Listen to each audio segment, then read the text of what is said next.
અજાબ ગામે petrol pump પર 1 kilometre જેટલી ટ્રેક્ટર રિક્ષાઓ અને અન્ય વાહનો ડીઝલ ભરાવવા માટે લાઈન લાગી છે।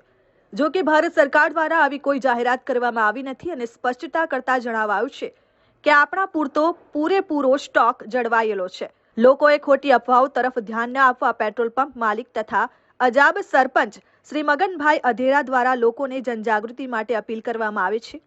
જરૂરિયાત પૂરતું પેટ્રોલ જોઈએ ત્યારે મળી જશે અને વધારે સંગ્રહ કરવો નહીં। સંગ્રહ સ્થળે કોઈ ગંભીર પ્રકારની આકસ્મિક ઘટનાઓ પણ બની શકે તેવું પણ બને, જે માટે ખોટી અફવાઓ તરફ ધ્યાન ન આપવા અપીલ કરવામાં આવે છે।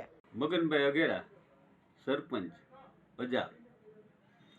આજે અજાબ ગામે પેટ્રોલ પંપ ઉપર કિલોમીટર જેવી ખેડૂતોએ ડીઝલ ભરવા માટે ટ્રેક્ટર, રિક્ષાઓ, અન્ય વાહનો સાથે લાઈન લગાવેલ છે।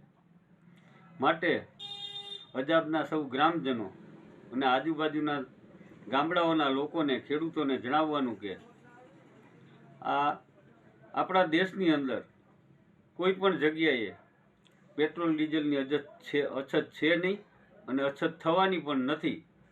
તો કોઈ અફવાથી ગભરાઈને ડીઝલનો સ્ટોક કરવો કે પેટ્રોલનો સ્ટોક કરવાનો પ્રયત્ન ન કરવો, જેનાથી જરૂરિયાતમંદ ગ્રાહકોને પેટ્રોલ ડીઝલ મળશે નહીં અને તમારે ત્યાં ખોટો સ્ટોક પડ્યો રહેશે।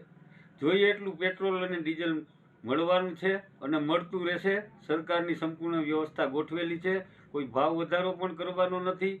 તો તમામ લોકોએ પેટ્રોલ ડીઝલની અછતની અફવાને ગણવી નહીં અને તેનો ખોટો સ્ટોક ન કરવો। રામ પેટ્રોલિયમ અજાબ, ખીમભાઈ કરશનભાઈ રામ, સર્વ ગ્રાહક મિત્રોને જણાવવાનું કે આ મીડિયાની અફવાઓના હિસાબે ડીઝલ મળશે નહીં એવી અફવાઓ ફેલાયેલી છે।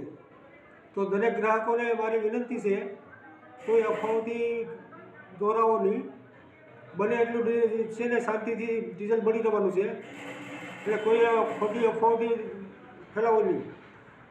દરેક ખેડૂતોએ થોડીક સ્ટોક ન કરવાની વિનંતી કરું છું કે સ્ટોક કરવાથી બીજા ગ્રાહકોનું અહિત થાય।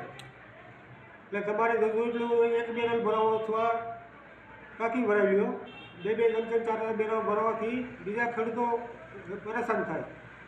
બસ એટલું જ મારી વિનંતી છે કે ખોટી અફવાઓથી છે ને દુર્માર્ગે ન જાઓ એવી વિનંતી।